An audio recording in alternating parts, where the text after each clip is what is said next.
আমরা আহ্বান জানাবো শ্রীমৎ স্বামী নিত্যানন্দ মহারাজজিকে। বিষয়বস্তু বেদরূপী শ্রীরামকৃষ্ণ।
উপস্থিত আপনাদের সকলকে আমার আন্তরিক শুভেচ্ছা জানিয়ে আজকে সারাদিনের ভক্ত সম্মেলনের যে কার্যক্রম চলেছে এই মধ্যাহ্ন প্রসাদের পর এখনের আমার যে বক্তব্যের বিষয়ে ওনারা বলেছেন বেদরূপী শ্রীরামকৃষ্ণ, তার উপরে আমরা কিছু স্মরণ কিছু মনন করব। শ্রীরামকৃষ্ণ এই যুগের অবতার। অবতার তাকেই আমরা বলি যখন ভগবান বা ঈশ্বর মানুষের কাছে মানুষের রূপ ধরে মানুষের কল্যাণে অবতীর্ণ হন।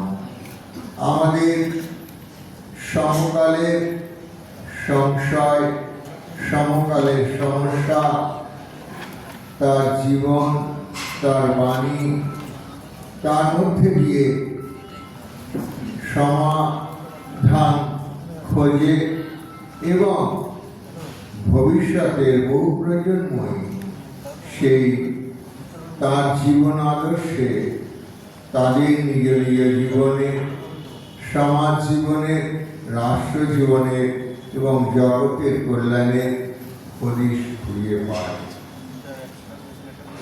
অবতার ভাবনা একটি অদ্ভুত ধর্ম এবং আধ্যাত্মিক জগতের যে পথ, সেই গুরু পথে মানুষের সবচেয়ে সহজতম এবং মানুষকে পথ দেখানো এইরকম যে একটা দৈবী উপায় আছে, সেটি অবতার ভাবনার মধ্যে দিয়ে জগতে বেশি ব্যক্ত হয়েছে। এই ভগবত লীলা বা ভগবানের যে এই জগৎ পরিচালনায় এবং মানুষের কল্যাণ সাধন।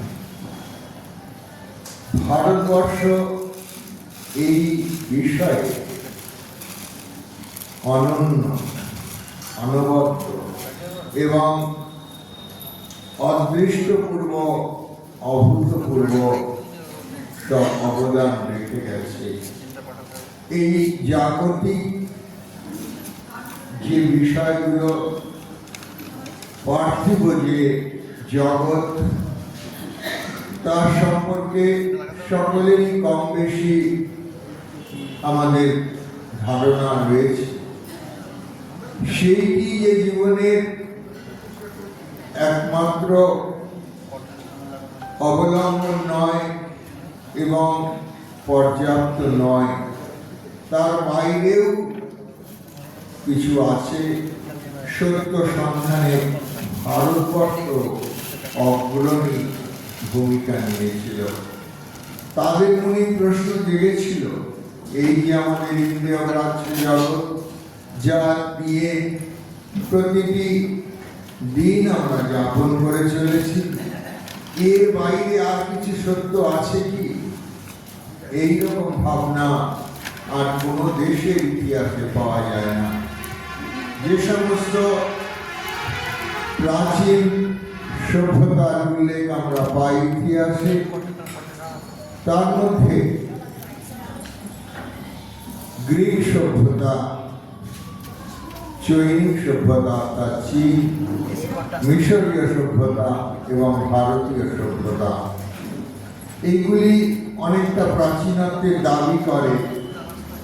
কিন্তু ভারতবর্ষের সেই যে প্রাচীন সভ্যতার নিদর্শনগুলো, যে যুগ যুগান্ত ব্যাপী মানুষের জীবনে কার্যকরী ভূমিকা নিয়ে চলেছে এবং চলবে, সেই রকম অন্য প্রাচীন সভ্যতাগুলির সেই সব নিদর্শন সেই রকমভাবে আর জীবন্ত বা প্রাণবন্ত বা উৎসাহ প্রদানের জন্য যেন নেই, সে কথা অনস্বীকার্য। গ্রিক ভাষা এবং গ্রিক সাহিত্যের সেখানেও মহাকাব্যের উল্লেখ আছে, কিন্তু সেই মহাকাব্য ইলিয়াড ওডিসি সেটি আধ্যাত্মিক স্পর্শতাতে প্রায় নেই বললেই চলে। সম্পূর্ণ জাগতিক এবং যেহেতু 10টি রসেরই সাহিত্যে 10টি রসের উল্লেখ করা হয়, যা সবকটি মিলে যদি একটি সাহিত্যের মধ্যে থাকে তাকে মহাকাব্য বলা হয়। সেটি অবশ্যই তার মধ্যে রয়েছে বলেই তাকে মহাকাব্য বলে গ্রহণ করা হয়েছে জগতে। চীনের সে সভ্যতা কনফুসিয়াস, যে আধ্যাত্মিক এবং ধর্মের যে উপদেশ, তা প্রায় বিলীন হয়ে গেছে, লুপ্ত হয়ে গেছে। মিশরের বাহ্য দৃষ্টান্ত স্বরূপ শুধু পিরামিডের উল্লেখ আছে, বা পিরামিড এখনো দেখা যায় এবং দর্শনযোগ্য। আর ভারতবর্ষে এই প্রাচীনত্ব এত গভীর এবং ব্যাপক, সেইটির মধ্যে এই জগতের যে জাগতিক বিষয়গুলি, সেগুলোকে যে কম গুরুত্ব দেওয়া হয়েছিল তা মোটেই নয়, বরং তাছাড়া এই জগৎ বহির্ভূত বললে যেন আমরা বুঝি যেন কোনো একটা নির্দিষ্ট স্থান বা কাল, তাকে পার করে, অর্থাৎ কি অন্তরিক্ষ না মহাকাশ না স্বর্গ, এইরকম বিষয়টি নয়। বিষয়টি হচ্ছে আমরা এই পাঁচটি ইন্দ্রিয়ের দ্বারা, জ্ঞানেন্দ্রিয়ের দ্বারা জগতের পাঁচটি যে বস্তু, তাদের যে স্বরূপ, সেগুলি সম্বন্ধে আমরা সবসময় জেনে থাকি। রূপ, রস, শব্দ, গন্ধ, স্পর্শ, এই চক্ষু, কর্ণ, নাসিকা, জিহ্বা, ত্বক, আর পাঁচটি কর্মেন্দ্রিয়, সেইগুলির মধ্যে দিয়ে এই জগৎকে আমরা অনুভব করে চলেছি। তাতেই আমাদের সমস্ত জীবনযাত্রাটি চলেছে। আমাদের দিনের শুরু থেকে শেষ পর্যন্ত যা কিছু, এইগুলোকেই নিয়ে যেন, এবং বেশিরভাগ গুরুত্ব সব দেশই সেদিকেই দিয়েছি। একমাত্র ভারতবর্ষের মনে প্রশ্ন এসেছিল যে এরও অতীত বা পারে বা এর ছাড়া, এই পারে বা অতীত মানে এই পঞ্চেন্দ্রিয় গ্রাহ্য যে জগৎ, তার বাইরে মানে এ ছাড়া, এ বাইরে বলতে এখানে এ ছাড়া, এ ব্যতীত আর কিছু জানার আছে, পাওয়ার আছে। এইটা খুঁজতে খুঁজতে তারা এই জগৎ অতীত, কালের অতীত, সময়েরও অতীত, টাইমলেস, স্পেসলেস, এবং আমরা যে জগৎকে দেখছি সেই জগৎ ছাড়া যেন অন্য জগতের, সেটা চাঁদ বা অন্য গ্রহ উপগ্রহ নয়, আমাদের নিজেদের জীবন সম্পর্কে, আমাদের অস্তিত্ব সম্পর্কে, মানুষের সত্তা সম্পর্কে, মানুষের স্বরূপ সম্পর্কে, অর্থাৎ আমি কে, এই ভাবনা তাদের পেয়ে বসেছিল। এবং তার জন্যই তারা এই ইন্দ্রিয়গ্রাহ্য জগতের বাইরের বিষয়, তাকে আমরা বলি লৌকিক থেকে অলৌকিক। লোক মানে জগৎ, পৃথিবী, লৌকিক মানে জাগতিক, এর বাইরে অলৌকিক, জগৎ বহির্ভূত, অজাগতিক, একটা জাগতিক, একটা অজাগতিক। এই জগৎকে আমরা পৃথিবী বলি, এই পার্থিব যা কিছু তার মধ্যে তাকে বলি পার্থিব।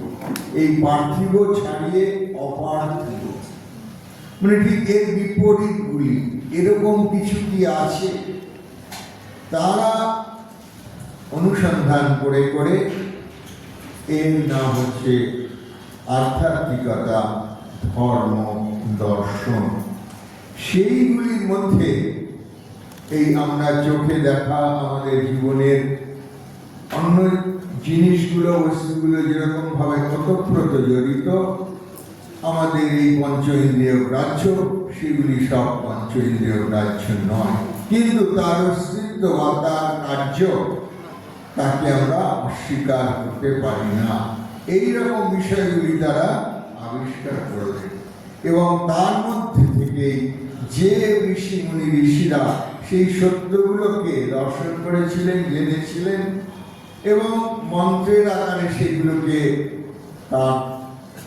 তাদের দর্শন হয়েছিল, সেগুলি যারা দ্রষ্টা, তাদেরকে বলা হতো মন্ত্র দ্রষ্টা। ঋষি এবং মুনি এই নামেও তারা অভিহিত হতেন।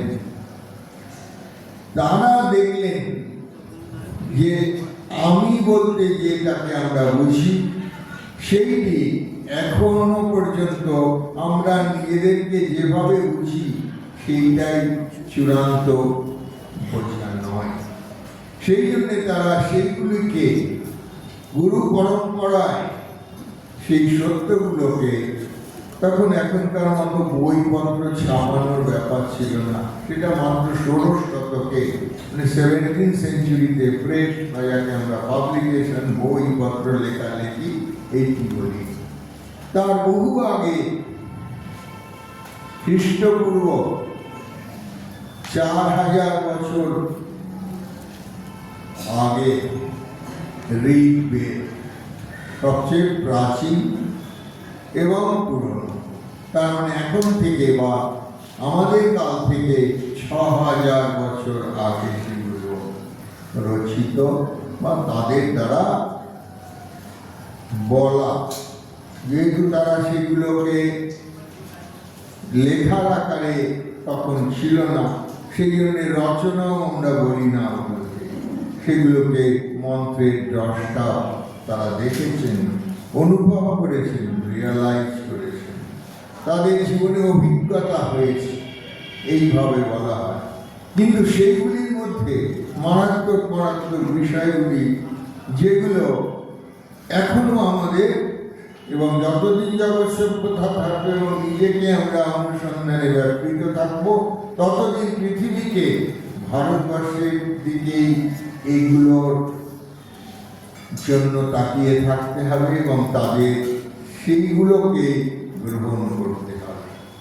সেই জন্য সাধারণ দৃষ্টিতে যেন সরাসরি দুটি ভাগে ভাগ করা হয়েছিল, যে প্রাচ্য সভ্যতা বিশেষত ভারতবর্ষ যেন এই অজাগতিক বিষয় নিয়েই সময়টি কাটিয়েছে। তাদের সভ্যতার অধিকাংশ টাইম আর এনার্জি এই সৃষ্টির সব কিছু, যা কিছু আমরা জীবনে যা কিছু করি, সেটা আমাদের সময় এবং আমাদের শক্তির দ্বারা, টাইম অ্যান্ড এনার্জি, সায়েন্সও তাই বলছে। এই দুটির দ্বারা যা কিছু আমরা করে থাকি, একটা আমাদের লাইফ স্প্যান আছে, সেই সময়ের মধ্যে আমরা যা করি আর আমাদের যে শক্তিটি আছে, সেই শক্তিকে দিয়ে আমরা যা করে থাকি, সেই যে বিশালতা ব্যক্তি। আপনারা কথা বললে আমি তো কথা বলবো না, তখন আমি চুপ করে থাকি, আপনাদের কথা শেষ হলে আমি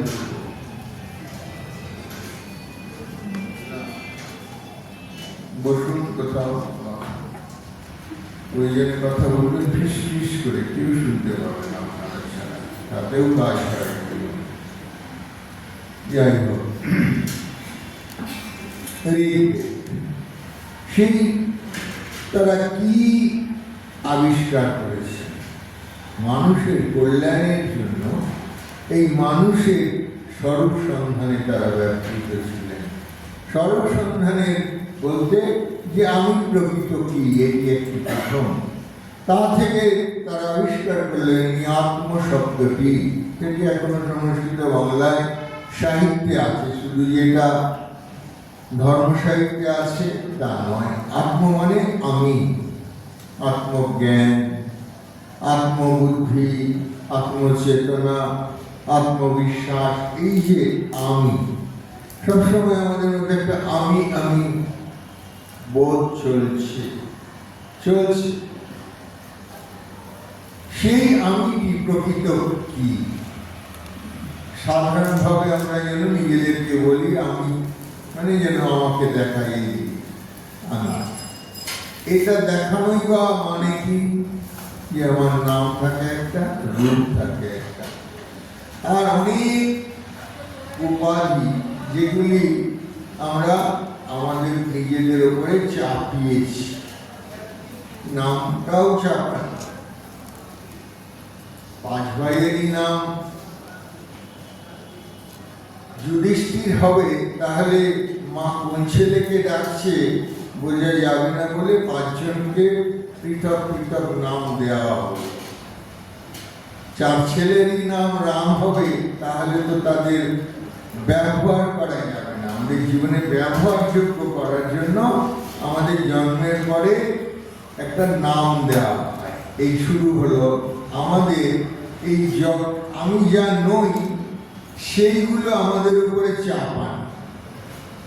আমি তো আমার নামটা নই, ওটা তো একটা দেওয়া হয়েছে আমার উপরে, দাদা, আমার মেজদা, আমার তৃতীয় ভাই, এই 3 জনের সঙ্গে 4র্থ জনের তফাৎ করার জন্য। বোঝা যাচ্ছে তো? আপনারা কথা বলতে পারেন, আমি যেমন হ্যাঁ না, বা আপনারা, আমি কোথাও ছেড়ে দেবো, শেষ শব্দটা আমি কি বলতে চাইছি আপনারা বলবেন, তাইলে বুঝবো যে ব্যাপারগুলো বুঝতে পারছি। কারণ এরা যে বিষয়টি রেখেছে সেটি খুব কম জায়গায় আমরা আলোচনা করে থাকি, আমাদের আলোচনার মধ্যে থাকে। যখন ওরা এটা রেখেছে তার সম্পর্কে আমাদের কিছু আপনাদের ধারণা দেওয়ার দরকার আছে। বহু মানুষ এখনো ভারতবর্ষে যে এইগুলি একটা বিশেষ, সে সম্পর্কে আমরা এখনো ওয়াকিবহাল নই। তার কারণ হচ্ছে এই যে ৬০০০ বছরের বেদ, সেইটির মাঝে এই শেষ ভারতবর্ষ স্বাধীন হয়েছে এই ২০ শতকের মাঝামাঝি ১৯৪৭, এখনো ১০০ বছর হয়নি, আর ২২ বছর পরে, কিন্তু তার আগে এই যে বৈদিক যুগ, পৌরাণিক যুগ, বিভিন্ন যুগ, আমরা মধ্যযুগ, ইসলাম যুগ, সেটা পরে এই আমাদের বৈদেশিক আক্রমণ, একের পর এক মোগল পিরিয়ড, বিভিন্ন পিরিয়ডে আমরা ভাগ করি। তারপরে ইংরেজ শাসন, তারপরে আমাদের ভারতবর্ষের স্বাধীনতা থেকে আমরা আধুনিক যুগ, বা তার আগে থেকে রামমোহন থেকে আমরা আধুনিক যুগ বলি, মডার্ন এরা ইতিহাস। তখন আমরা স্বাধীন নই, তবু আমাদের যে ভারতবর্ষ আধুনিক যুগ বলে গণ্য করা হয় ইতিহাসে, সেটি হচ্ছে রামমোহন রায় থেকে। যাই হোক, সেই যে বেদ, তার মধ্যে মন্ত্র, সংহিতা, আরণ্যক এবং উপনিষদ, এই ৪টি ভাগ প্রতিটি বেদের মধ্যে রয়েছে। তার মধ্যে এই প্রথম যে দুটি, সেইটি এই বিভিন্ন রকম স্তোত্র, স্তুতি, এই রকম বিভিন্ন দেব দেবীর উপাসনার জন্য তাদের স্তোত্র, তাদের স্তুতি, প্রার্থনা ইত্যাদি। তারপরে অর্ধেকটাই বলা হচ্ছে কর্মকাণ্ড, আর অর্ধেকটা হচ্ছে জ্ঞান কাণ্ড। সেই দিক থেকেও ভাগ করা হয় ৪টি বেদ যেমন, আবার এই সবগুলোর মধ্যে এই বেদের অর্ধেকটা হচ্ছে কর্মের বিষয়। কি কর্ম? বিভিন্ন বিষয় আছে যেগুলি যাগ যজ্ঞ অনুষ্ঠান করলে তার ফল পাওয়া যায় বলে বেদ তাকে মীমাংসা দর্শনে ভাগ করেছেন। মীমাংসা দর্শন বলতে সেই পড়াটা কর্মকাণ্ডে, সেইগুলি যাগ যজ্ঞ উপাসনা প্রচুর ছিল ভারতবর্ষে। আর একটা হচ্ছে জ্ঞান কাণ্ড, যাকে আমরা উপনিষদ, উপনিষদগুলি সব জ্ঞান কাণ্ডে, এবং সেইগুলি কি আমরা বেদান্ত, এই আজকাল আপনারা বেদান্ত কথাটি চাল, স্বামী বিবেকানন্দ বিদেশে বেদান্ত প্রচার করেছেন। এখনো আপনারা ইউটিউবে সর্বপ্রিয়ানন্দজির বক্তৃতাতে বেদান্ত শোনেন বিভিন্ন জনের। এইটি ওদের দেশ, অর্থাৎ ওয়েস্টার্নরা ওটাকে এক কথায় বেদান্ত বলে, কিন্তু আমরা ভারতবর্ষ এই প্রত্যেকটা টার্মকে খুব পারিভাষিক দিক থেকে প্রত্যেকটা আলাদা আলাদা টার্মিনোলজির অর্থ আছে, ব্যাপ্তি আছে ইত্যাদি। সেইগুলো একটু একটু করে বলি, তাহলে কিছুটা ধারণা হবে ব্যাপারটা কি। তারপর আমরা শ্রীরামকৃষ্ণ জীবন সম্পূর্ণটাই আসলে সেই বেদেরই তিনি প্রতিমূর্তি। সেই বেদটা কি? বেদটা হচ্ছে এই যে বললাম অজাগতিক বিষয়, সেই বিষয়ের সন্ধান, এবং তাতে তারা সেইগুলো গুরু পরম্পরায় বলে গেছেন। তার মধ্যে সেই যাগ যজ্ঞাদি বা পাওয়ার বিষয়গুলোর মধ্যেই দেখা যায় সর্বযাগ সর্বকাম জয়িত, যে স্বর্গ লাভ করতে চায় সে এই যাগ করবে। এখন করবে, কিন্তু এখনই স্বর্গলাভ হবে না, স্বর্গলাভ হবে পরে, কিন্তু কাজটি এখন করে রাখতে হবে। এখন পড়াশোনা ভালো করলে পরে পরীক্ষায় ভালো করা যাবে, এর সঙ্গে কিছুটা আমরা জগতের জিনিস দিয়ে বোঝানোর চেষ্টা করতে পারি। কিন্তু ওইগুলো এইরকম যে কর্ম সকলে আমরা করছি, সকলের ধারণা আছে। কেন করি? কর্মের ফল আছে। কর্মের যদি ফল না থাকতো কেউ কোনো কাজ আমরা করতাম না। কিন্তু সব কর্মের ফলই এই সঙ্গে সঙ্গে পাওয়া যায় না। কিরকম? এই এখন আমি কথা বলছি, এই মাইক্রোফোনটা সঙ্গে সঙ্গে আপনারা সেটা শুনতে পাচ্ছেন। এই যে আমার গলা, আমার এই বাক ইন্দ্রিয় থেকে যে কথাগুলো বেরোচ্ছে, আপনাদের শ্রবণেন্দ্রিয়ের দ্বারা আপনারা সেগুলি আপনাদের শ্রুত হচ্ছে, শোনা যাচ্ছে। এই আমি সাঁতার জানি না, আমি দুম করে নদীতে ঝাঁপ দিলাম, তার যে কর্মের ফল, অর্থাৎ এই বোকামির ফল অনেক বছর পর পাবো তা না, এখনই পাবো, অর্থাৎ এখনই আমার মৃত্যু হবে। কিন্তু এরকমই আছে যে পুত্রের স্ত্রী, যার পুত্র নেই সে এইরকম যাগ করলে তার পুত্র লাভ হবে, সেটা সেই জন্মেই সে পাবে। কিন্তু রাজস্ব যজ্ঞ রাজা হবে এই জন্মে নয়, কিন্তু যাগটি করবে এই যজ্ঞটা এই জন্মে করবে, কিন্তু তার ফল পাবে অনেক পরে। যেমন অশ্বমেধ যজ্ঞ, সেরকম সম্রাট হবে, কিন্তু এই জন্মেই হবে, এই জন্মে যাগটি করবে বা যজ্ঞটি করবে সে পরে পাবে। তাহলে এই যে কর্ম করলো এখন, তার কর্মফল পরে ভোগ হবে, এরকম জাগতিক দৃষ্টান্ত দিয়ে বোঝানো যাবে না। এই জন্যই যেহেতু সেখানে এই জন্মান্তর ব্যাপারটি এসে যাচ্ছে, বোঝা যাচ্ছে তো? জটিল মনে হচ্ছে না তো? কি হ্যাঁ কি না বলবেন? বোঝা যাচ্ছে তো? আমি খুব সিম্পল হইতে বলছি। এগুলি ভাববার মতো যে আমাদের দেশের মানুষ কত উচ্চ চিন্তা করে গেছেন আমাদের জন্য, জগতের জন্য। সেই যে বিষয়গুলো তার সঙ্গে কেন হবে না, যেহেতু আমি এখন করলাম এবং পরে সেটা পরের জন্মে আমি সেটার ফল ভোগ করব, যেহেতু এর মধ্যে আরেকটি জন্মের ব্যাপার আছে, জন্মান্তর আবার একটা ব্যাপার এসে যাবে। আগে জন্ম, এই জন্ম এবং পরবর্তী জন্ম, তাই তো? তা তাতেই যদি কারো বিশ্বাস না থাকে, তার কাছে এই সমস্তটাই আবার ধূলিসাৎ হয়ে যায়, বুঝে যাচ্ছে? আবার যে বিশ্বাস করবে তার ক্ষেত্রে সবকটাকেই মান্য দেওয়ার তার চেষ্টা করবে।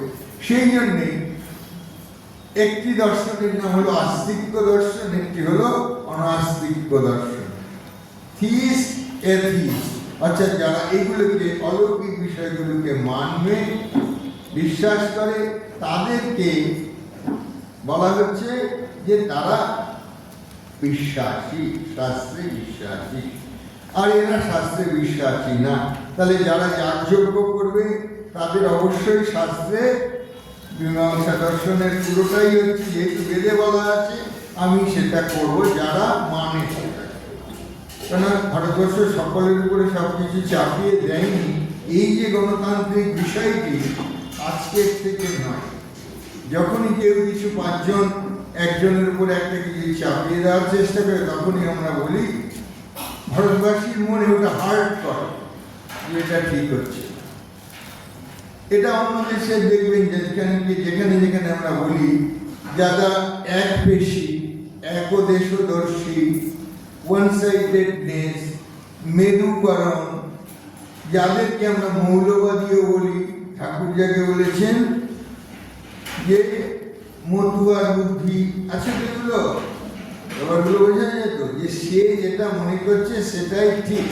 এইরকম যখন কেউ মনে করে, আমরা তাদেরকে বলি যে এটা একটা মৌলবাদী মনোভাব। না, চার বন্ধুতে ঠিক হলো একটা অফিসে চারটে জায়গাতে চারজন নাম বললো যে এইখানে এখানে পিকনিক হতে পারে। চারজনই যদি তারা তাদের স্ট্যান্ডে অটুট থাকে, তাহলে কোনোদিনই পিকনিকে যাওয়া বলুন হ্যাঁ। অর্থাৎ অন্য তিনজনকে যে কোনো একটাকে বেছে নিতে, এর নাম হচ্ছে ডেমোক্রেটিক এলিমেন্ট। মানে আমার ইচ্ছাটাকে অন্যের কল্যাণের জন্য বা সকলের কল্যাণের জন্য বলি দেওয়া। কিন্তু যেসব দেশ মৌলবাদী দেশ এখনো আছে পৃথিবীতে, এগুলো বোঝার জন্য। কেন ওগুলো আছে?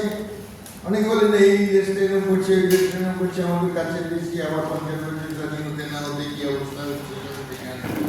এক ভারতবর্ষ ভাগ হলো ভারত পাকিস্তান, পাকিস্তান থেকে ভাগ হলো বাংলাদেশ, আবার বাংলাদেশের এই 50 বছরের মধ্যে কি চলছে।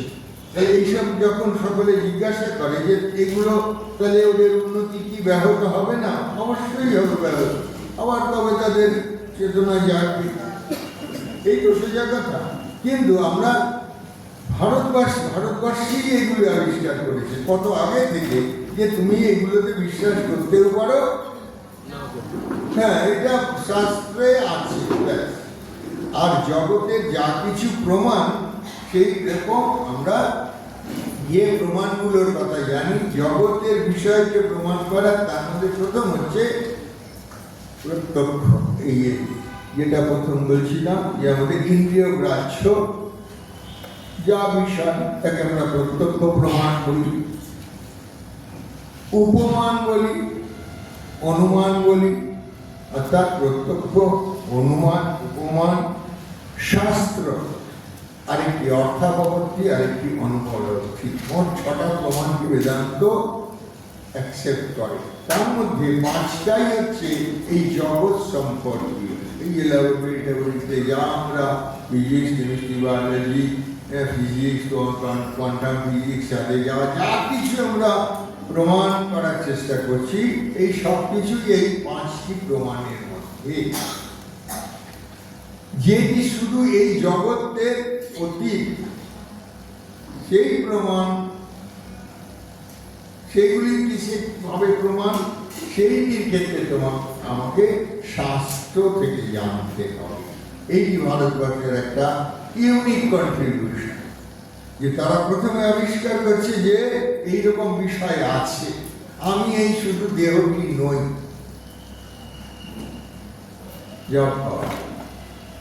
কেননা এর সঙ্গে যুক্ত আছে তাহলে আগের জন্ম, পরের জন্ম, তাই তো?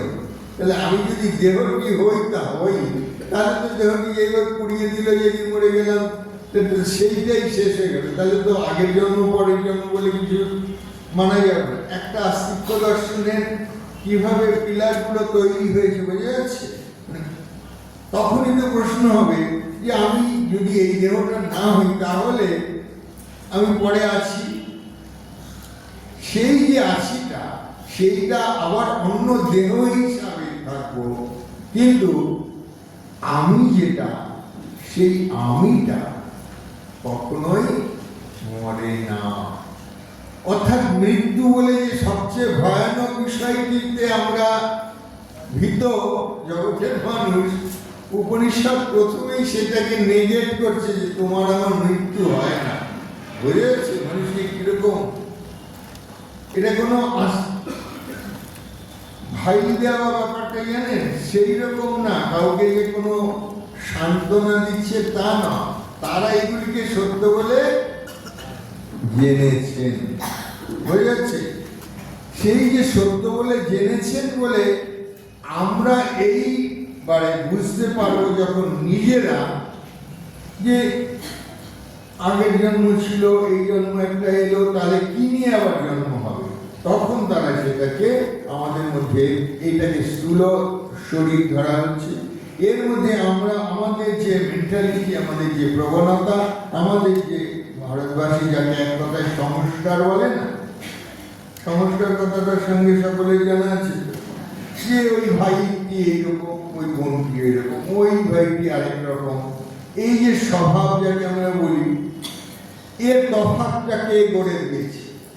কত যুগ যুগ ধরে ভাবনার ফলে এগুলো আমরা পেয়েছি। আমরা অত্যন্ত ধনী, জানতে হবে। স্বামী বিবেকানন্দ এইগুলি শুরু হয়ে গেছে বলেছে। আবার শোনার জন্য ওনাকে ঘোষণা করে দেওয়া হতো যে তিনি বিকেলে বলবেন, বিকেলের পরে বলে দেওয়া হতো তিনি রাত্রিরে বলবেন। মানুষ তো এইগুলো জানে না। আমাদের দেশেও সেটা আমরা জানিনি মাঝের 1000 বছর। কারণ 10ম শতক থেকে সুলতানের পিরিয়ড, এই বিপরীত আমাদের দেশের যে ধর্ম, আমাদের দেশের যে দর্শন, আমাদের দেশের যে সংস্কৃতি, যাকে আমরা আধ্যাত্মিক বা ধর্মীয় সংস্কৃতি বলি, সেইটি থেকে আমাদের অনেক রকম বৈদেশিক ভাব আমাদের মধ্যে আসতে শুরু করলো। সুলতানের পিরিয়ডকে যে পিরিয়ড তুগলক মোগল পিরিয়ড প্রায় 700 থেকে 750 বছর, 200 বছরের ব্রিটিশ সাম্রাজ্যবাদের দখল। ঠিক আছে, পানিপথের জীবন পানিপথ বলছি, পলাশির যুদ্ধ, সেদিন থেকে যদি আমরা ধরি 1757 থেকে 1947, ঠিক 190 বছর। কিন্তু আমরা কথায় কথা বলি 200 বছরের ব্রিটিশ অধিকার।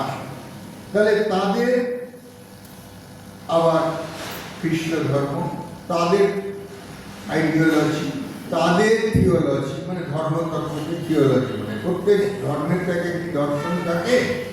সেই যে তাদের ধর্ম, তাদের দর্শন, ইসলামের ধর্ম, ইসলামের দর্শন, আবার আমাদের সনাতন ধর্মের যে বৈদিক ধর্ম বা বৈদিক সংস্কৃতি, সেইগুলির সঙ্গে বিভিন্ন রকমভাবে অনেক ভিন্নতা আছে।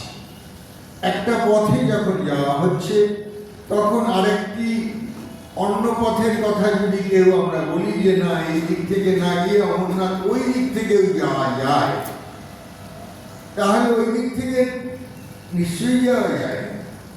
কারণ যে কোনো দিক থেকে যে কোনো জায়গায় যাওয়া যায়, এটি এখন আমরা ছেলে মানুষরাই বলে দেয় যে এখান থেকে ইংল্যান্ডেও যাওয়া যাবে, এখান থেকে কলকাতাতেও যাওয়া যাবে, এখান থেকে হাওড়া হয়ে যাওয়া যাবে, হাওড়া হয়ে কলকাতাও যাওয়া যাবে, কলকাতা হয়ে হাওড়া যাওয়া যাবে, নিশ্চয়ই যাওয়া যাবে। কিন্তু কোথায় কম কষ্ট হবে, কোনটা সহজ হবে, সুগম হবে, এইটা মানুষের মাথা মস্তিষ্ক বলে দেবে যে না, আমি লন্ডন হয়ে কলকাতায় আমি তো আছি এখন এখানে গান শুনি, তাই না?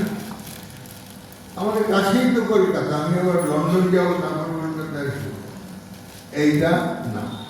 সেই জন্যে স্বামীজি ওদের দেশে বলছেন যে আমাদের ধর্মে ভুল আছে, আমাদের অমুকে ভুল আছে, অনেকে বলেন, তবু আমরা জানি যদি এখন গঙ্গাকে বলা হয়, সে অনন্তকাল ধরে অমুক থেকে প্রবাহিত হয়ে হয়ে হয়ে সারা দেশটাকে একেবারে উত্তর থেকে দক্ষিণে এসে এই পশ্চিমবঙ্গের সাগরে, বঙ্গোপসাগরে সে এসে মিশেছে, কতগুলো রাজ্যকে সে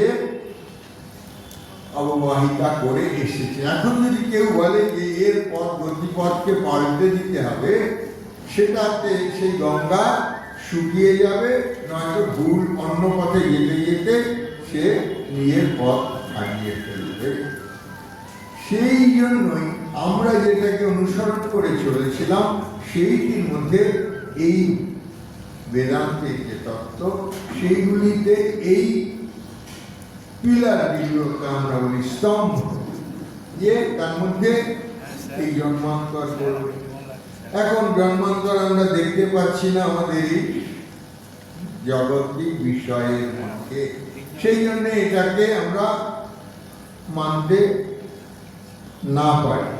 কিন্তু যখন যুক্তি বা বিচার হবে, তখন যে তাহলে প্রত্যেকেরই যদি প্রথম জন্ম হয়, আমি খুব সংক্ষেপে বলছি, যে আগেও জন্ম নেই পরেও নেই, এটা মনে করতে পারি তো, আমরা কল্পনা করতে পারি তো,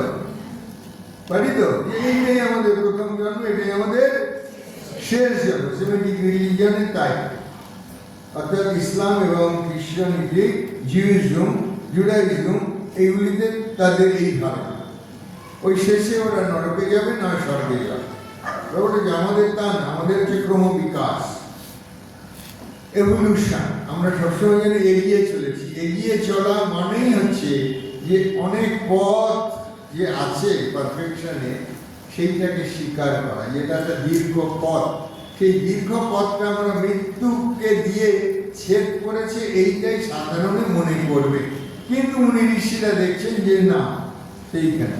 আচ্ছা, এইবারে যখন আমরা বিশ্বাসের ব্যাপারটা আসছে, কিন্তু আমরা যদি জিজ্ঞাসা করি যে তাহলে একই জন্মই যদি সকলের, তাহলে সবাই কি সমানভাবে একটা জায়গা থেকে শুরু করার কথা? তো তাহলে সকলেরই একই রকম হওয়ার কথা ছিল।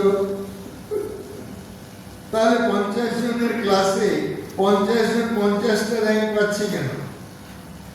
তখন আমরা দু একটা শব্দ দিয়ে বোঝাতে চাই, ওর মেরিট ভালো, ও ব্রিলিয়ান্ট, ওর গ্রহণযোগ্য ক্ষমতা বেশি, তাই এই ধরনের শব্দ ব্যবহার করি। কিন্তু কেন প্রশ্নটা থেকে যায় কিনা, যে ফার্স্ট হচ্ছে আর যে লাস্ট হচ্ছে তাকে তফাৎ করছে কে, কিভাবে বোঝা যাচ্ছে? এগুলি ভাববেন, একদিনের ক্লাসে সব বলে ফেলতে পারবো তা নয়। তাহলে এই যে জগতের ডিফারেন্স, যে একটি 8 বছরের ছেলে এমন তবলা বাজাচ্ছে যে আমরা 50 বছরে পারছি না। How to explain? এটার ব্যাখ্যা কি হবে বলুন, আপনারা কিছু একটা বলুন। আগে থেকে কিছু করা ছিল। ও বলছে আগে থেকে কিছু করা ছিল।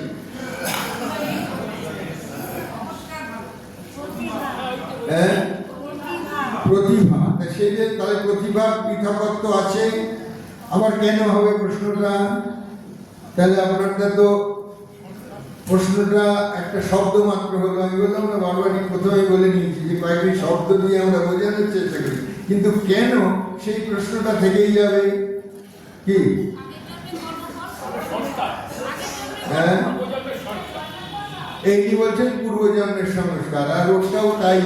এবারে এটা তো আমরা ভারতীয়রা মেনে নিয়েছি বা জানি বলে বলে দিচ্ছি, তাই তো? এবং এটা প্রমাণ করা যাচ্ছে এইভাবে যে ফার্স্ট যে হচ্ছে সেই জন্য অঙ্ক আগেও করেছে, আর এ অনেক ফাঁকি মেরেছে আগেও, এবারও ফাঁকি মারছে, তাইও 100 পাচ্ছে না। এটা খুব সিম্পল, কঠিন কিছু না। এই জন্মটা দেখলেও বোঝা যায় যারা এই জন্মটুকুই ফাঁকি মারছে তারা যে পিছিয়ে থাকে এ ব্যাপারে তো কোনো সন্দেহ নেই। তাহলে এটা যদি আরো অ্যাডেড হয়ে থাকে আগের থেকে, তাহলে সে যেটা মূর্খ হবে এ ব্যাপারে কোনো সন্দেহ নেই। তো সেই জন্য পূর্বজন্ম বা পরজন্ম মানা খুব একটা কঠিন কি, কারণ তখন যদি কেউ বলে আরে এই ছেলেটি তো আগে যে আল্লাহ রাখা ছিল, আরে আগে যে আমাদের শান্তা প্রসাদ ছিল, সেই জন্যে এই ছিল ভাবলে। আরে 10 বছরের ছেলে এমন 4-6 মারছে ক্রিকেটে, এরা 22 বছর 24 বছরের এরা পাচ্ছে না। সচিন তো এরমই শুরু করেছিল। তখন যদি কেউ বলে আরে এ তো আগে যে সচিন টেন্ডুলকার ছিল এই জন্যে ওর সেচুনের জন্য, ও তাহলে দেখুন ওটার সঙ্গে মেলালে তখন হতে পারে, তার আগ পর্যন্ত তো আমরা ব্যাখ্যা দিতে পারছি না। এগুলি খুব সূক্ষ্মভাবে চিন্তা করতে হয়। এছাড়া আর অন্য কোনো কি উপায়ে এগুলোকে বলা যাবে? কারো ভক্তি আছে, কারো ভক্তি নেই, কারো বিশ্বাস আছে, কারো বিশ্বাস নেই, তাই তো? কারো লোভ আছে, কারো লোভ নেই। আশ্চর্য, টাকা পড়ে আছে, অনেক টাকা আমি নিতে যাবো, আরেকজন নেই, তাদের পকেটে তুলে ফেলবে। এতেই তো বোঝা যাচ্ছে একজনের লোভ বেশি, আরেকজনের লোভ, তাই তো? আরেকজনের হৃদয় মান, আরেকজন নিষ্ঠুর। How to explain this word? এইটা ভারতবাসী মানে ঋষি মুনিদের মনে এসেছে যে এইগুলো কি করে তাহলে হয়। আচ্ছা, এবারে আমরা এই যুগে শ্রীরামকৃষ্ণের যখন আমরা চলে আসবো, মা সারদা দেবী তো তারই শক্তি, তাই তো? সকলে আমরা জানি তার লীলা সঙ্গিনী। মা নিজেই বলছেন না যে একসময় দেখলাম যেন শরীরটা থেকে বেরিয়ে এসেছি, শরীরটা পড়ে আছে, শরীরটাতে আবার ঢুকতে হবে ইচ্ছে করছিল না, কারণ ওটা কতগুলো পুজ রক্ত দেহ মল মূত্রে ভরা, ওটাতে ঢুকতে ইচ্ছে করছিল না। কিন্তু জগতের কল্যাণের জন্য সন্তানদের কথা ভেবে তার মধ্যে কষ্ট করে ঢুকলাম। এটা জানা ছিল কয়েকজনের।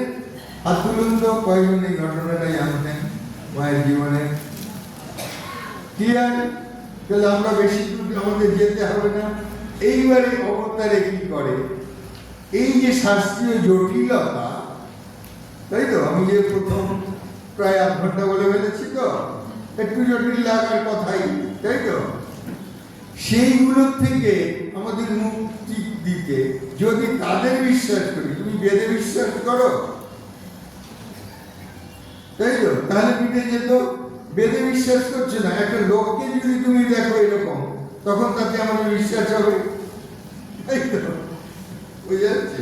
যে সে যখন সেটা করে দেখাচ্ছে, ভগবানরা শ্রীরামকৃষ্ণ মা কালীকে আকুল হয়ে ব্যাকুল হয়ে মানে কান্নাকাটি যাকে বলে, সোজা কথা, বাচ্চা ছেলেরা যেমন মার কাছ থেকে কিছু আদায় করার জন্য করে, কথার দিকে বারবার সেই কথা বলেছেন শ্রীরামকৃষ্ণ, এবং তিনি সেটা আদায় করেছেন মার কাছ থেকে, যে মা তুমি সত্যি কিনা, তুমি দেখা দাও কিনা, তুমি কথা বলো কিনা, তোমার নাক দিয়ে নিঃশ্বাস পড়ে কিনা, সব তিনি সায়েন্টিস্টরা যেমন প্রমাণ করে তেমন তিনি করেছেন। এবারে আর আমরা বলতে পারছি না যে কালী শুধু মাটির মূর্তি, আর বলি কি আমরা এখানে যারা আছি বা জগতের লোক আর বলে কি, কিন্তু আমাদের ঊনবিংশ শতকের আমাদের দেশে যে সময় থেকে শ্রীরামকৃষ্ণ এসেছেন তার আগে ওই সময়ের মধ্যে এই যে অধপতন অবক্ষয়টা হয়েছিল হাজার বছরে, তাতে আমরা আমাদের দেশের ধর্ম দর্শন আধ্যাত্মিকতা ভুলতে বসেছিলাম খুব স্বাভাবিকভাবে, তাদের দ্বারা প্রভাবিত হচ্ছে। আমাদের দেশ পরাজিত, আমাদের দেশ স্বাধীনতা হারিয়েছিল, তাই তো? রাজনৈতিক দিক থেকে আমরা প্রধানত ওই 10th সেঞ্চুরি থেকে একের পর এক রাজা শাসকরা আমাদের শুধু শাসন করেনি, অত্যাচার, নিপীড়ন, লুণ্ঠন। তাহলে অর্থনৈতিক দিক থেকে আমরা দুষ্ট হয়ে গেছি, তাই তো? সেই অর্থ তো তারা আমাদের দেশে নিয়ে গেছে, বুঝেছে তো? চেঙ্গিস খান, মোহাম্মদ ঘড়ি, শোনা টোনা গেছে তো, এগুলো সকলেরই কম বেশি জানা আছে। এক নাদির শাহ একটা সোমনাথ মন্দিরের গুজরাটের 17 ওয়াল লুণ্ঠন করতে এসেছিলেন। তাহলে একটা দেশে একটা মন্দিরে কত সোনা, কত দানা, কত রকম হিরে জহরত থাকলে কোথা থেকে তুরস্ক পৃথিবীর মানচিত্রটা যদি দেখা যায় যে ভারতবর্ষে যারা এসেছে, এটি এই 50-60 বছর আগে কলকাতায় বলা যেত না। অনেকের ধারণা নেই, আমাদের দেশের বুদ্ধিজীবীরা ভারতবর্ষ কখনো অর্থনৈতিক দিক থেকে উন্নত ছিল বলা যেত না। আজকে বাচ্চারা চট করে বলে দেবে হয়তো উন্নত ছিল তো, না হলে কোথার থেকে এত দূর দূর থেকে তারা ভারতবর্ষে এসেছে কি করতে? ভারতবর্ষ দেখতে। এবার সোজা কথা বলে দেবে, তখন জেট প্লেন ছিল না, বুঝেছে? এরোপ্লেন আবিষ্কার হয়নি। গ্রিস কোথায়? মেসিডন, বুঝেছে? সেখান থেকে আলেকজান্ডার থেকে রোমান সম্রাট জুলিয়াস সিজার, তাদের যে বংশধর এসেছেন আলেকজান্ডার দি গ্রেট ভারতবর্ষে। প্লেন ছিল না, আবার মনে করি দিচ্ছি, ট্রেন ছিল না, পদাতিক হয়ে হেঁটে হেঁটে নতুবা হাতি ঘোড়ায় চড়ে, যেখানে তাদের ঐতিহাসিকরাই বলছেন যে 3 ভাগে 4 ভাগে 3 ভাগ মরে গিয়েছিল, 1 ভাগে সে উপস্থিত হয়েছিল, তাতেই এরকম লুণ্ঠন হয়েছে, বুঝেছে? তাহলে তুরস্ক থেকে এসছে, কোন দেশ থেকে আসেনি? এই কাছের আফগানিস্তান, ইরান, মেসোপটেমিয়া, সবই তো নামগুলো এখন শুধু পাল্টে গেছে, এই তো। কিন্তু তারা এখানে এসেছে কেন? এইগুলো ধনরত্নে এই দেশটা অতি সমৃদ্ধ ছিল, তাই তো তারা ওগুলো লুণ্ঠন করতে এসেছিল। ব্রিটিশ ইস্ট ইন্ডিয়া কোম্পানি হিসেবে এলো, তারপর দেখলো যে এই দেশে তো বহু সম্ভাবনা লুটে ফুটে খাওয়া, অতএব এদের স্বাধীনতাটাকে ওই মোগলদের পরে ওরা ধরে নিল, হয়ে গেছে, সকলেরই জানা কম বেশি। তাদের আসার কারণ ভারতবর্ষ অর্থনৈতিক দিক থেকে অনেক সবল ছিল এবং আমাদের দেশে ধনরত্ন লুণ্ঠন করে, সকলেরই এগুলি এখন জানা, কিন্তু আগে বলা যেত না। কেন?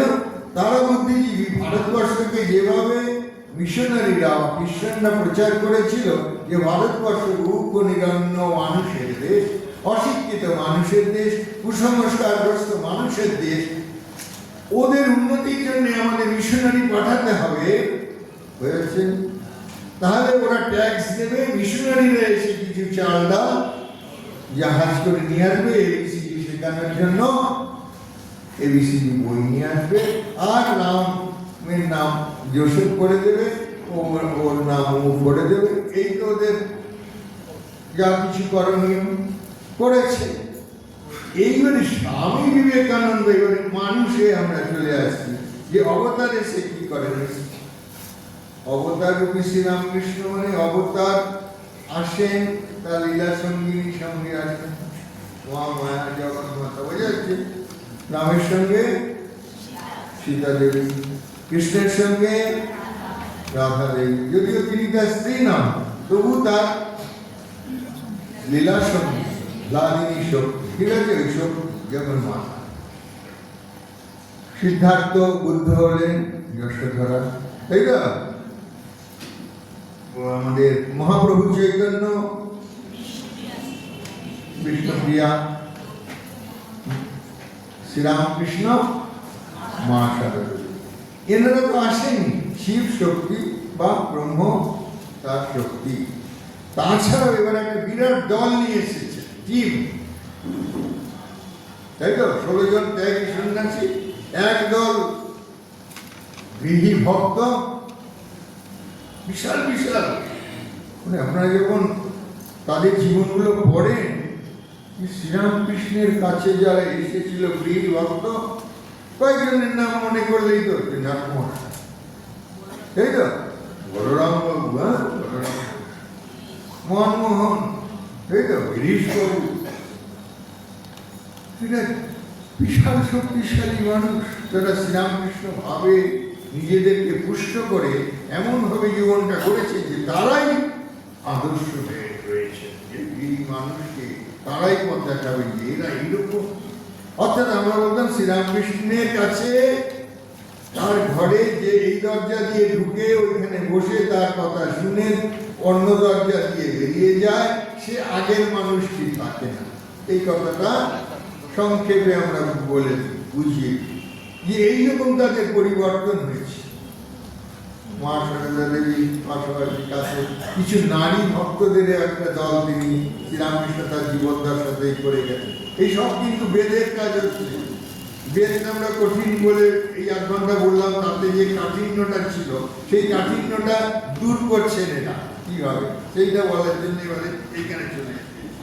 বেদরূপী শ্রীরামকৃষ্ণ তিনি তত্ত্ব, মা তার ব্যবহারকারিণী বলায় বলি আমরা, প্রয়োগ করতে বলি, মানে জগতে সেটাকে ব্যবহার করা। আর স্বামী বিবেকানন্দ সেটিকে জগৎময় প্রচার করেন।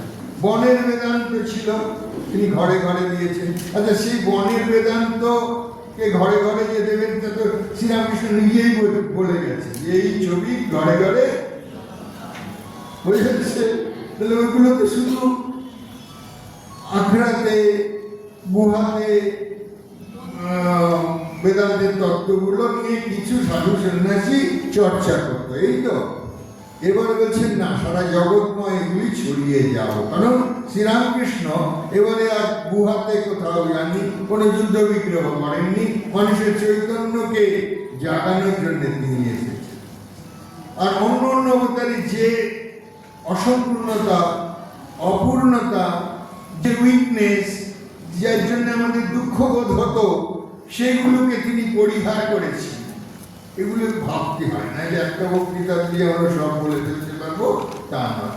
ধরুন রামচন্দ্র, রামায়ণ যারাই দেখেছেন পড়েছেন, দুঃখ আর দুঃখ, দুঃখ আর দুঃখ। কেন? রাজ্যের রাজা, রাজাদের যা হয়, রাজ্য রক্ষার জন্যই কত রকম কিছু করতে হয়। আবার সেখানে সত্য রক্ষার জন্যে এই রামচন্দ্র ভগবান হয়ে বাবার সত্য রক্ষার জন্যে তিনি বনবাস মেনে নিলেন, তাই তো? কত বছরে? 14 বছর। আচ্ছা, মা সীতার তো তার সঙ্গে যাওয়ার কথা না, তুমি বাবার কথা মানতে রাজি আছো, যাও। কিন্তু তিনি নারী আদর্শ দেখাচ্ছেন যে না, আমি রাজা ঘরেই আমার বিয়ে হয়েছে, রাজপুত্র রামচন্দ্র, সেই পরে রাজা হবে।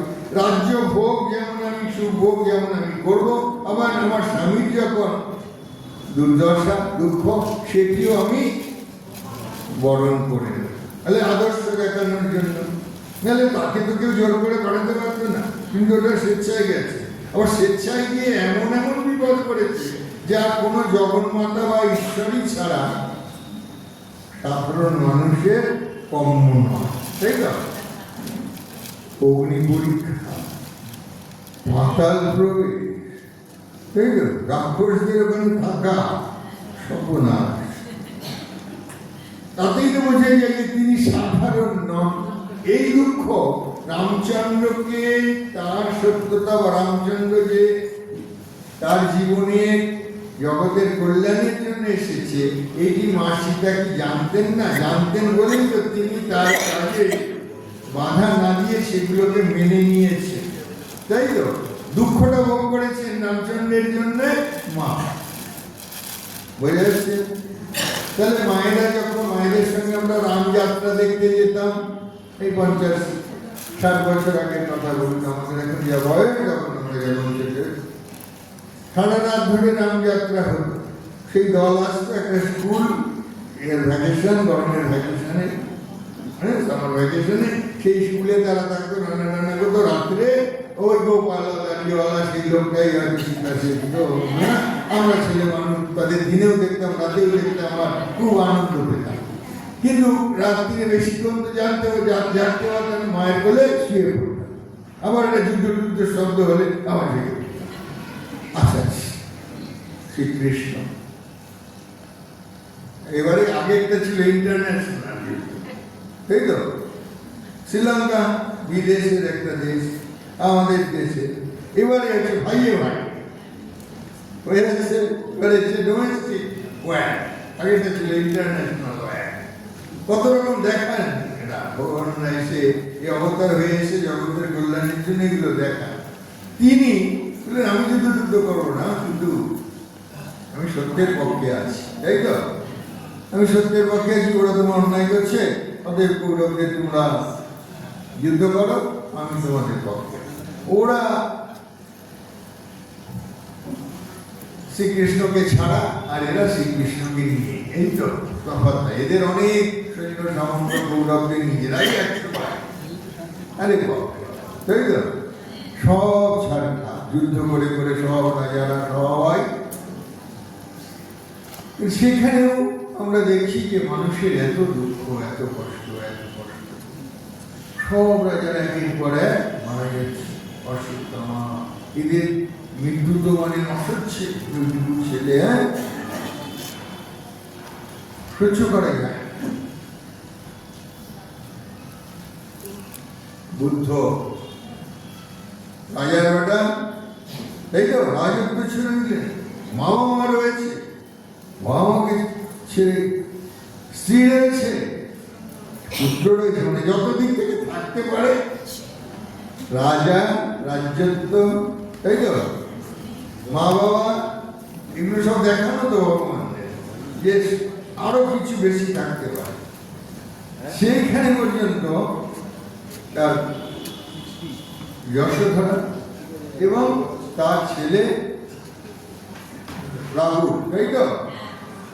সবাইকে ত্যাগ করে তিনি সিদ্ধান্ত বুদ্ধ হবে, মানে প্রবুদ্ধ হবে, মানে ঈশ্বর লাভ বা ভগবান লাভ বা নির্বাণ লাভ। এই তো উদ্দেশ্য।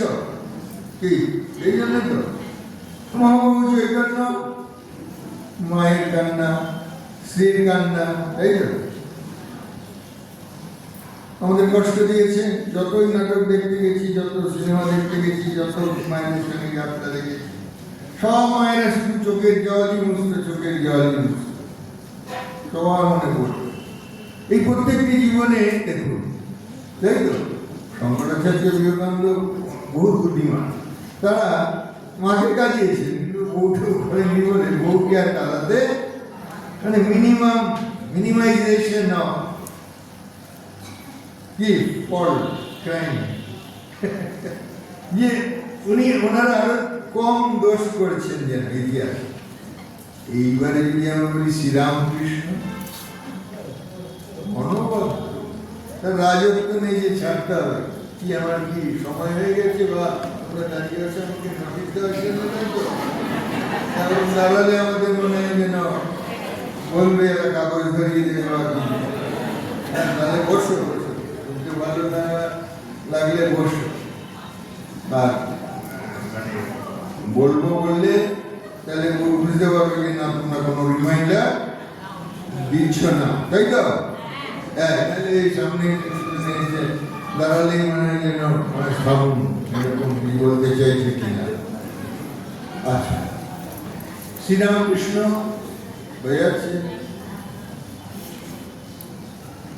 এরা যে জন্যে ঈশ্বর লাভের জন্যই তো সবাই, ভগবান লাভের জন্য, ধর্মের জন্য, সত্যের জন্য এই কথাগুলো আমরা বলতে পারি তো, ধর্ম স্থাপনের জন্যই তো তারা এতজনকে কষ্ট দিল, মায়েরা চোখের জলই ফেলতো, থিয়েটার সিনেমা দেখতে গিয়েও তাই করতো। এসব বললে তো বলবে যে মা সব জানে। সে আমরা যেমন ওই বাড়িতে ছেলে মানুষ অঙ্গ করছি, এই করছি, সেই করছি, মায়ের একটা সিনেমা দেখে এলো, আর তখন তো মানে উত্তম স্মৃতি একদম মানে হয়ে যাচ্ছে।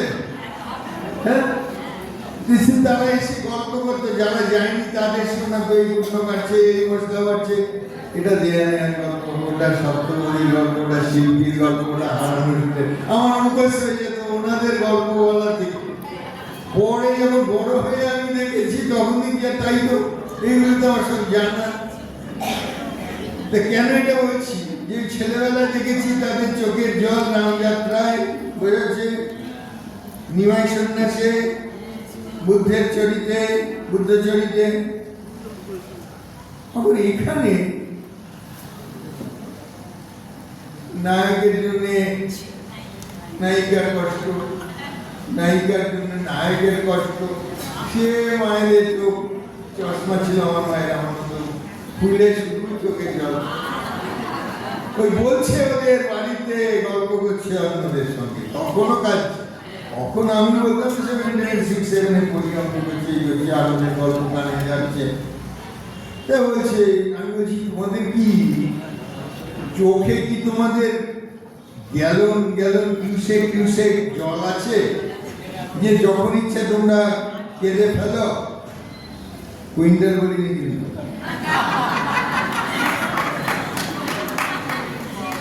ঠিক আছে, যে তোমরা সিনেমায় গেছো একটা সিনেমা দেখতে, সেখানে কেঁদেছ, টিকিট কেটে পয়সা দিয়ে কেঁদেছ, আবার তাড়াতাড়ি ফিরে আসতে হবে, বাবা বাড়ি ফিরে আসবে, চা করে দিতে হবে, টিফিন দিতে হবে, ছেলেরা মেয়েরা সব স্কুল কলেজ থেকে আসবে তাদের, তাই তো?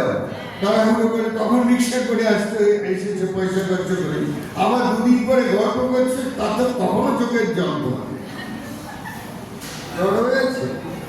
দেখুন, পরে বুঝেছি যে কেন ওনারা এই বিষয়গুলোকে আমরা যেমন যেন অনেক একটু বেশি পাকা হয়ে গেছি, চ্যাংড়া হয়ে গেছি। আমরা বলছি ওটা তো একটা সিনেমা, ওটা তো একটা নাটক, ওটা তো একটা যাত্রা, ওটাকে এত সত্য বলে মনে করার কি আছে, তাই তো? কিন্তু ওনারা এই যে সামান্য জীবনযাপন করছেন, তার মধ্যে যে কত দুঃখ দুর্দশা এটা সেটা সব কিছু মেনে নিচ্ছেন, এই জগৎটাকে সব কিছুর মধ্যে কোথায় একটা হৃদয় অবস্থা, কোথায় একটা আপন বোধ, কোথায় একটা একাত্ম বোধ করে তারা জীবনটাকে অতিবাহিত করেছিল। আমরা বেশি পাকা হয়ে গেছি, ওগুলোকে ডিসকার্ড করে দিয়েছি, হয়ে যাচ্ছে। ওনাদের ওটা ক্রেডিট ছিল। এইবার শ্রীরামকৃষ্ণে দেখছি, আচ্ছা তিনিও তো ভগবান লাভের জন্য, তাই তো? রাজা ছিলেন না, অর্থাৎ রাজত্ব ত্যাগের কিছু নাই, তাই তো? মা, তার মা রয়েছে, বাবা নেই। মাকে এনে দক্ষিণেশ্বরে রেখেছিলেন, রোজ সকালে প্রণাম করতে যেতেন এবং জিজ্ঞেস করতেন মা কেমন। জানা আছে এটা, কেউ জানতেন এটা? ঠিক আছে, নিজে বিয়ে করেছেন, তাই তো? আবার মা এসে নহবতে ছিলেন, তার সঙ্গে যোগীন মা গোলাপ মাকে কাজে লাগিয়ে দিয়েছেন, লাড্ডু মহারাজ, বুড়ো গোপাল মহারাজ, যোগীন মহারাজ, পরে শরদানন্দজি তার সেবা করে গেছে, তাই তো? নরেনের মায়ের জন্য কত চিন্তা, একটা তার জন্য একটা জায়গা করবেন বলে মঠ হলো, তাই তো? মা বলে কি, মাকে ঠাকুর বলে দিয়ে গিয়েছিলেন যে এমন সব রত্ন ছেলে দিয়ে গেলুম, যেমন আমার তারা সেবা করেছে তোমারও সেবা তারা করবে। জানা আছে এই কথাগুলো? বলবেন যদি জানা থাকে, তাহলে কি করি আপনারা? অনেকটা আমার ছাত্রছাত্রী এরকম জানায়, ছাত্রছাত্রী হলে বলতে ভালো লাগে এবং মনে হয় যে হ্যাঁ এরা আগ্রহী। তাহলে শ্রীরামকৃষ্ণ শুধু তাই না, দাদা এবং মা যখন কোণে পূজার জন্যে টায়ার্ড হয়ে পড়েছে, তাই তো রামকুমার এই গ্রাম ও গ্রাম ঘুরে যখন গামছা দিয়ে এসে বাড়িতে বসে ঘাম মুছতো আর মাকে বলতো না আজও কোনো মনে পছন্দ হলো না, মা এবং দাদার এই অপদস্থ অবস্থা দেখে নিজেই বলছে তোমরা কোথায় এখানে অনেক ঘুরে করছো, তাই তো বলেছেন তো, যা ওই রামপুজের বাড়িতে ঠিক আছে দুটো বাধা আছে। হ্যাঁ আমাদের মতো কি মোবাইল ফোবাইলে সেভ করে লাগাতে হবে, শ্বশুরের নামও জানে আমার মেয়েটাকেও জানে। একটা বাচ্চা মেয়ে আমাকে একবার প্রশ্ন করলো এইসব আলোচনা করে, মা একটা কথা বলবো, হ্যাঁ বলো, সেই যে শিহারে কোলে আত্মীয়ার কোলে মা তখন রয়েছেন বাচ্চা মেয়েটি, সামনে যাত্রা হচ্ছে তার সামনে ছেলেদের দেখে বলে তুই এদের মধ্যে কাকে বিয়ে করবি, একবারে গদাধরকে আঙুল দিয়ে দেখিয়ে দিল তার জন্যটা, তাই তো তারপরে না একটা মেয়ে ওই 12 বছর হয়ে গেল 10 বছর হবে, একটা কথা মানে বলো না তাহলে ঠাকুরের মায়ের বিয়েটা কি লাভ মেরেছে? কেন বলেন, তুই ঠিকই বলেছিস, একদম ঠিক তাই। কেন তিনি যদি ঈশ্বর হন তাহলে ঈশ্বরীকেই তো বিয়ে করবে, তিনি যদি অবতার হন তার যিনি শ্রী হবে তিনি তো অবতার সঙ্গিনী হবে, তিনি তার ধর্ম স্থাপনে সাহায্য করবেন, তাই তো। তাহলে এইবারে তিনি শুরু করেননি, ওই যে আগের মায়েরা যে কষ্টগুলো করেছে তিনি যেন সব কষ্টকে আনন্দের সঙ্গে করেছেন, এটা মায়ের জন্য একটা বৈশিষ্ট্য। মা বলছেন যে লোকে বলে দুঃখ দুঃখ দুঃখ যে কি তা তো কে বললো, তা তো বুঝলুম না বলেছেন। মা নাকি কষ্ট কাকে বলে দুঃখ কাকে বলে বোঝেনি, তার জীবনটা সম্পূর্ণই দুঃখে, তাই তো।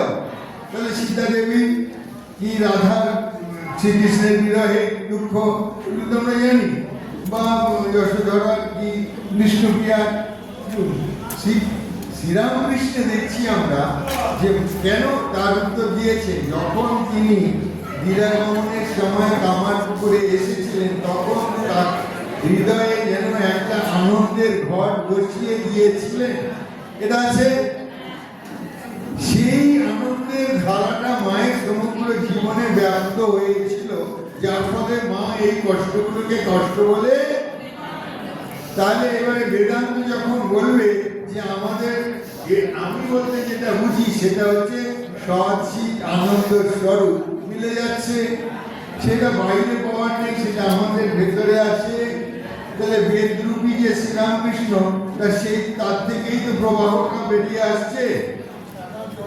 সেই রকম নরেন্দ্রনাথ ওই দেশে প্রচার করছেন, আবার নিজে বলছেন যে সারা জগৎময় এই যেটা ঘরে ঘরে এই বেদান্ত বা বেদের তত্ত্ব তিনি পৌঁছে দেবেন, বলছেন যে ওই মনের বেদান্তকে ঘরে ঘরে পৌঁছে দেবেন। তাহলে আজকে আমরা যে আলোচনা করলাম আসলে ওই শ্রীরামকৃষ্ণই তো, তিনি চিঠিতে লিখছেন যে দাদা মহাপুরুষ আজকে লিখছেন বেদ বেদান্তে কি আছে শ্রীরামকৃষ্ণ জীবন না করলে বোঝা যায় না। আছে তিনি এই যুগে মেয়েদের এবং সাধারণ মানুষের উদ্ধার কর্তা, he is the saviour of women and masses, এই কথাটি বলছে। তাহলে আমরা কত বছর ধরে এই সর্বহারাদের উন্নতির কথা শুনেছি, তাহলে সে কথা স্বামীজি ঠাকুর সম্পর্কে বলেই গেছেন কত আগে। আবার মেয়েদের উন্নয়ন, নারী জাগরণ, নারী মুক্তি, এইগুলি কথা স্বামীজি বলেছেন কাকে দেখে? ঠাকুর এবং মাকে দেখে। তাহলে সেই যে বেদের যে বেদ যদি একটা বৃক্ষ হয় তার যে ডালপালাগুলো সেগুলি তো আমাদের কাছে এরা সব ছড়িয়ে ব্যক্ত করে রেখেছে। আমরা যে সগুণ ব্রহ্ম, নির্গুণ ব্রহ্ম, সাকার, নিরাকার, এই সবই বেদের মধ্যে আছে। আর তখনকার দিনে ধরুন বৃহদারণ্যক উপনিষদে এটি আপনাদের সকলের জানা বলে আমি ধরুন এই মন্ত্রটা বলি, অসত মাসদ গময়, তাই তো? তমস মা জ্যোতির্গময়, মৃত্যুর মা অমৃতম গময়। ভাবা যায় যে কত আগে মানুষ ঋষি মুনিরা এই ধরনের প্রার্থনা মন থেকে উঠেছে, যাতে নিজের কোনো নয়, এটা সকলের জন্য যেন সর্বজনীন প্রার্থনা, যে আমাকে অসৎ থেকে সতে নিয়ে চলো, তাই তো? আমাকে অন্ধকার থেকে, আমাকে মৃত্যু থেকে অমৃতে নিয়ে চলো। ভাবা যায় যে যেসব দেশ, এবার যদি আমরা বলি যে এইসব 4000 বছর আগের যদি হয়, 2-3 হাজার বছর আগেও নয়, 700, 800, 1200, 1400 বছর আগে পুরো ইউরোপ যুদ্ধ যুদ্ধ যুদ্ধ, স্পেন, ফ্রান্স, ইংল্যান্ড, প্রতিটি জার্মানি, প্রতিটি দেশের সঙ্গে দেশের যুদ্ধ। আমেরিকা কেন স্বামীজি গিয়েছিলেন ইউরোপে কোনো দেশে না গিয়ে? মহামায়া মহা কি বলে বিধাতা ওই দেশে সেই দেশটির আবিষ্কারের 400 বছর পূর্তি অনুষ্ঠান করছিল না। আমেরিকা আবিষ্কারের 400 বছর, বুঝে যাচ্ছে? মাত্র 400 বছর হয়েছে, তার জন্য ওরকম একটা বড় অনুষ্ঠান করবে, যাতে স্বামী বিবেকানন্দ গিয়ে ভারতবর্ষে 4000-এরও আগে 6000 বছরের ইতিহাসের জিনিসগুলো বলেছে। তাতেই তারা কি বলছে, যে দেশ এইরকম একটা মানুষ তৈরি করতে পারে, তাদের কাছে আমরা মিশনারি পাঠাই। তারা বুঝে গেছে যে এই মিশনারি পাঠানোর, এই দেশে মিশনারি পাঠানোর কোনো প্রয়োজন ছিল না। তারা আমাদেরকে সবসময় ছোট বলে মনে করেছে, হীন বলে মনে করেছে। আমাদের মানুষ করার দায়িত্ব যেন তারা ভগবানের কাছ থেকে পেয়েছে। আসলে কেন প্লেজিং হয়েছে? তারা মানুষকে ভুল বুঝিয়েছে। মিশনারিরা ওদের দেশের মানুষের কাছ থেকে ট্যাক্স নিয়েছে, আর আমাদের দেশের কিছু চাল গম নিয়ে আসতো, আর এবিসিডি বই নিয়েছে। তারা প্রায় 200 বছর রাজত্ব করেছে। কিন্তু স্বামী বিবেকানন্দকে দেখে যে দেশ এইরকম একটা মানুষ তৈরি করতে পারে, সেখানে আমরা মিশনারি পাঠাই, বরং তাদের দেশ থেকে এইরকম জ্ঞান সমৃদ্ধ আলোক প্রদানকারী সন্ন্যাসী আমাদের দেশে শত শত আসা উচিত। দেখুন, অর্থাৎ সেই বেদকে, বেদের যে জ্ঞান, সেইগুলি তো শ্রীরামকৃষ্ণ নরেনকে দিয়েছে। সমাধি বেদের ব্যাপার, ধর্মের ব্যাপার, আধ্যাত্মিকতার ব্যাপার।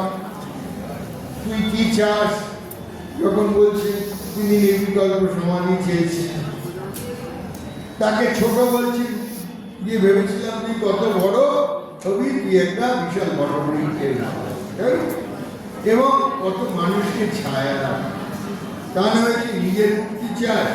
এই নিজের মুক্তি চাওয়াটা যে ছোট, সেইটা বেদ থেকেও ছাড়িয়ে গেছে। সেখানে আমরা বেদে বাদে আত্মজ্ঞানের কথা পাই, ব্রহ্মজ্ঞানের কথা পাই, জীব ব্রহ্ম একই, তাই তো? এগুলি কম বেশি আপনাদের জানেন। এইখানে শ্রীরামকৃষ্ণ বলেছে যে এটা তো ছোট কথা, নির্বিকল্প সমাধিকে তিনি ছোট কথা বলছেন, যে এর চেয়ে উঁচু অবস্থা। সেই উঁচু অবস্থা কি? এই সর্বভূতে ব্রহ্ম দর্শন করে তার সেবা করা, সেটাই হচ্ছে এই নির্বিকল্প সমাধির থেকেও বড় অবস্থা। অতএব আমাদের এই বেদ রূপী শ্রীরামকৃষ্ণ যে আলোচনাটা এইভাবেই আপনাদের ধীরে ধীরে বুঝতে হবে। ঠাকুর মা স্বামীজি এবং ঠাকুর মা স্বামীজি যে ভাবরামকৃষ্ণ ভাবাদর্শ, আসলে আমরা সেইভাবেই চিন্তিত হচ্ছি। অর্থাৎ সেই বৈদিক যে ঋষিদের ভাবনা, সেই বৈদিক ঋষিদের সকলের জ্ঞান যেন শ্রীরামকৃষ্ণের মধ্যে দিয়ে প্রকাশিত হয়েছে। সকলকে আমার আন্তরিক ধন্যবাদ এবং